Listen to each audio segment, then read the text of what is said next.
L ನಿನೋ ಪರಿಣಾಮದಿಂದಾಗಿ ದೇಶಾದ್ಯಂತ ಮುಂಗಾರು ಮಳೆ ಕೊರತೆಯ ಅಪಾಯ ದಟ್ಟೈಸಿರುವ ಹೊತ್ತಿನಲ್ಲೇ ಹವಾಮಾನದಲ್ಲಿನ ಸಂಭವನೀಯ ಹೊಸ ಬದಲಾವಣೆಯೊಂದು ಉತ್ತಮ ಮಳೆಗೆ ಕಾರಣವಾಗಬಹುದು ಅಂತ ಜಾಗತಿಕ ಹವಾಮಾನ ಸಂಸ್ಥೆ ಶುಭ ಸುದ್ದಿಯನ್ನು ನೀಡಿದೆ. ಎಲ್ ನಿನೋ ಪರಿಣಾಮ ದೇಶದಲ್ಲಿ 20%ಕ್ಕೂ ಹೆಚ್ಚು, ಕರ್ನಾಟಕ ಸೇರಿ ಕೆಲವು ರಾಜ್ಯಗಳಲ್ಲಿ 40%ಕ್ಕಿಂತ ಹೆಚ್ಚಿನ ಮಳೆ ಕೊರತೆ ಉಂಟಾಗಿರುವ ಹೊತ್ತಿನಲ್ಲೇ ಈ ಸುದ್ದಿ ಹೊರಬಿದ್ದಿದ್ದು ಹೊಸ ಸುದ್ದಿ ಒಂದಷ್ಟು ಹೊಸ ಆಶಯವನ್ನು ಉಂಟು ಮಾಡಿದೆ.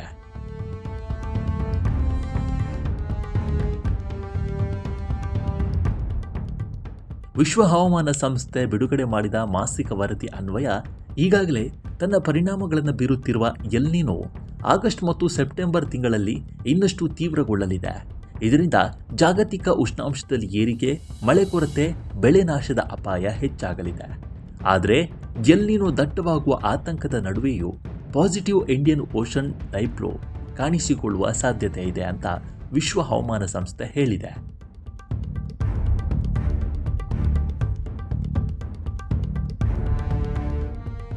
ನೆಗೆಟಿವ್ ಇಂಡಿಯನ್ ಓಷನ್ ಡೈಪೋಲ್ ಮುಂಗಾರು ಮಳೆಯ ಸಾಧ್ಯತೆ ಕಡಿಮೆ ಮಾಡಿದರೆ ಪಾಸಿಟಿವ್ ಇಂಡಿಯನ್ ಓಷನ್ ಡೈಪೋಲ್ ಮಳೆ ಹೆಚ್ಚಳ ಮಾಡುವ ಸಾಧ್ಯತೆ ಇದೆ.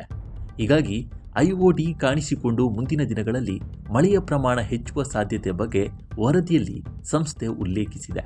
ಈ ಹಿಂದೆ 1997ರಲ್ಲೂ ಎಲ್ ನಿನೋದ ಪರಿಣಾಮ ಭಾರತದಲ್ಲಿ ಭಾರೀ ಮಳೆ ಕೊರತೆ ಉಂಟಾಗಿತ್ತು. ಆದರೆ ದಿಢೀರನೆ ಕಾಣಿಸಿಕೊಂಡ ಐಒಡಿ ಪರಿಣಾಮ ದೇಶದ ಹಲವು ಭಾಗಗಳಲ್ಲಿ ಉತ್ತಮ ಮಳೆಯಾಗಿತ್ತು.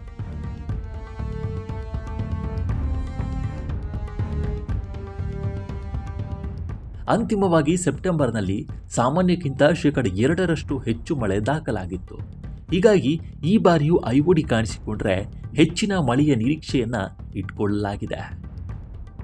ಎಲ್ ನಿನೋ ಅಂದರೆ ಪೆಸಿಫಿಕ್ ಸಾಗರದ ಮಧ್ಯ ಮತ್ತು ಪೂರ್ವ ಭಾಗದಲ್ಲಿನ ನೀರಿನ ಮೇಲ್ಮೈನ ಉಷ್ಣಾಂಶ ಹೆಚ್ಚಾಗುವ ವಿದ್ಯಮಾನ. ಇದು ಪೂರ್ವದ ಕಡೆಗೆ ಹಬ್ಬುವ ಗಾಳಿಯನ್ನು ದುರ್ಬಲಗೊಳಿಸುತ್ತವೆ. ಪರಿಣಾಮ ಭಾರತ ಸೇರಿದಂತೆ ಹಲವು ದೇಶಗಳಲ್ಲಿ ಮುಂಗಾರು ಮಳೆಯ ಕೊರತೆ ಕಾಣಿಸಿಕೊಳ್ಳುತ್ತೆ.